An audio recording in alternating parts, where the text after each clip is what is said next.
Are you someone out there who has started and embarked on their quest or journey of sobriety and remaining alcohol free, but you're finding some roadblocks along the way that are keeping you back? Well, this video is for you. In this video, I'm gonna be giving you 6 ways to stay alcohol free. In fact, these are the same ways I use in remaining over 600 days alcohol free. And it is the best life ever. So let's get into it. Welcome back to the channel, everybody. My name is Jamie Dottie Garza, and I create content on this channel for you guys who want to ignite your sobriety. I know that quitting alcohol is tough. I know every day just staying sober is a challenge. I'm here to tell you it gets easier. Whether you believe it or not, no matter what day you're on, how many years, how many months, it gets easier. It does require a lot of discipline. If it was easy, I tell my kids this all the time, if anything was easy, everyone would be doing it. And give yourself a pat on the back for making the initial jump on wanting to change. One way to stay alcohol free is to take it one day at a time. I know when I first started, I only dreamed to get where I'm at now, like almost a full 2 years alcohol free. I thought this would not ever happen to me. I thought it would be a thing where like, hey, I made it to 60 days. I'll just have one over the weekend and get back to it. But no, I took it very serious. But it was because I took everything one day at a time. We can try to think we can control everything. We could try to plan everything. We could have everything written down. How many times have you guys been in a situation where you have this ideology of how things are gonna go, but it don't go that way? There's been plenty of times like that in my life. And if you would have even asked me if I was gonna have a newborn, a baby girl, I thought we were done. I thought we were gonna be 40 living our best life on Facebook, going on vacation every month. You know, oh, the kids are grown. No, we restarted. That was one of the blessings in disguise, okay? So you really have to take everything day by day. We all get 24 hours in a day. And in this journey of sobriety, embrace it. Embrace the times where you feel like you need it. Embrace the times where you overcome and you conquer. Embrace the times and those moments you get back, because you will start becoming more present and enhancing the relationships with the people who love you. It all is one day at a time. It will become an avalanche effect. And then before you know it, you might not even be counting the days no more. It's going to be a flex. Like, hold on. How many days I've been sober? When you do the math starts mathing, and you're like sitting on 600 days, sitting on 1,000 days, sitting on 2,000 days, sitting on years. I remember my uncle, he went for like full 12 years sober. Shout out to my Theo Leroy. Yeah, that's heavy right there. That's inspiring right there. So take it day by day. Tip number 2 is to set goals. Not only set goals, but write these goals down. Because when you write it down, you're able to be more accountable. And on this journey of sobriety, it's going to take a lot of accountability. And the most important person is going to take accountability is, guess what? You, buddy. So when you write your goals down, and I try to write down my goals very often. There are some days on my planner where I write, like, of course, the 3 things I'm grateful for and the things I gotta do. But the goals are different. I write down my goals at least once a week. And these are the big idea goals. These are the goals of what I want to accomplish for the year, the goals I want to accomplish in 5, and the goals I want to accomplish in 10.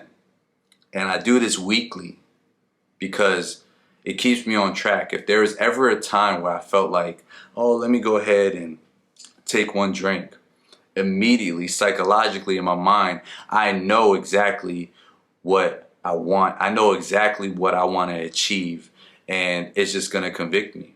If the Lord couldn't convict me enough, this is just something else to add to my toolkit. And I guarantee you, if you start writing your goals often and you see it more often, and you'll be surprised day by day, week by week, it'll start hitting your soul different. So write and set your goals. Tip number 3, don't keep alcohol in your house. I know this might sound like a no-brainer, but if you are trying to eliminate this, sometimes it's best to just get rid of it completely. Out of sight, out of mind. Especially during your first few days, especially that first week. I remember in the beginning of my journey, I remember getting rid of all the beers, and I think before I went completely, it was nothing but like hard seltzers. And I remember just getting rid of it completely. Anytime you can risk being distracted or being tempted, just get rid of it. By the way, I'm gonna preach to y'all real quick. Temptation isn't the form from the Most High. Being tempted by anything is not that. That's the enemy trying to just get you back in and lure you in. So be mindful of that too on your journey. The next tip is to find a substitute drink. I know this is all psychologically, like if you're used to your chest burning, or if you're used to like a fizz or a bubble, maybe it's time to just find a substitute drink that, of course, has no alcohol. I know for me was cream sodas. That was huge for me. And especially, I think those IBC, you know, the bottle ones you get, the cream soda, the bottle ones that look like the old school, like literally it was in the bottle, like a Coke bottle, the old school. That was one of my go-tos. And that helped out a lot because sometimes I just needed a breather to just relax from a hard day, just putting that work in. I would get those cozies or koozies and put a cold one, the cream soda, and sip it back, and it was refreshing. You know, your drink of choice maybe be some ginger ale. I know they have a lot of non-alcoholic ciders now. I recently reviewed one, the Welch's, and it was pretty banging. And that's kind of going into the next tip of reward yourself. Pat yourself on the back. I know it's one thing to know you're on this journey, but don't be afraid to reward yourself. Maybe if you have a sweet tooth. I know I developed a sweet tooth more intensely after I got sober. So I would treat myself to an ice cream sandwich or a cheesecake or a slice of cheesecake, I should say. And those just the little things to be like, yeah, keep at it, bud. And it served its purpose. You know, I would reward myself with a new book off the Kindle store, and I loved it. I would reward myself with more gaming time on the Switch. I loved it. Like, it felt like it was all worth it. And you know, when you're going through this journey of sobriety, it doesn't always feel like that. I wish I could say it's like all goody and you hear birds chirping and stuff, because sometimes it gets rough. You know, you might be irritated, you might get agitated, and you might want to take the edge off, but guess what? You don't have that crutch no more. And you got to find other ways to stay on top of that. And the last tip, I think I spoke about this earlier in the video, but setting early morning activities. Because I was able to go sober, I was able to wake up way earlier. I'm talking at least like 6:30 in the morning and starting my day.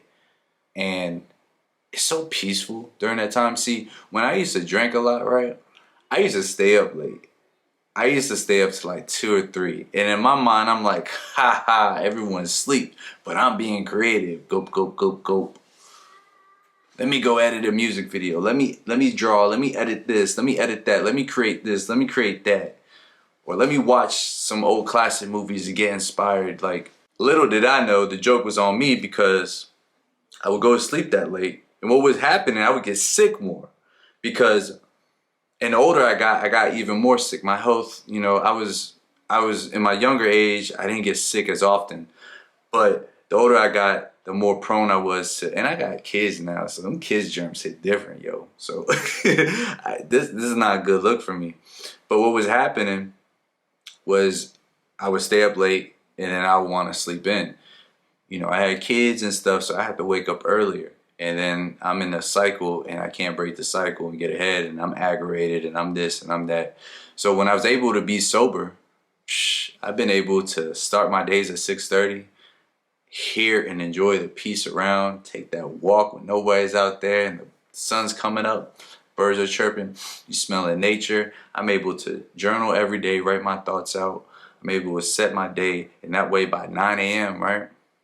The day started, maybe my kids are waking up, maybe it might be the weekend, like, and I'm already ahead of the game. And game changer, because for that feeling alone each and every day, I am grateful to go to bed earlier. I am grateful that I don't have a hangover. I am grateful that I don't, when you used to wake up, I remember these days be like extra parched and dehydrated. You just want to take a whole liter of water. I'm grateful that when I wake up, right, at 6:30, I'm able to drink a water and it's just refreshing. I don't need to even hydrate because I'm dehydrated from alcohol. It's top tier vibe, y'all. Anyways, those are the 6 ways to stay away from alcohol. I have used these ways in my journey and I still continue to embark on them. And I hope this video was of value, and hopefully these 6 tips can help you to ignite your sobriety and remain alcohol free. If you guys like this video, you already know what to do. Smash that like button, subscribe to the channel if you want to see more video content like this, and go ignite your sobriety.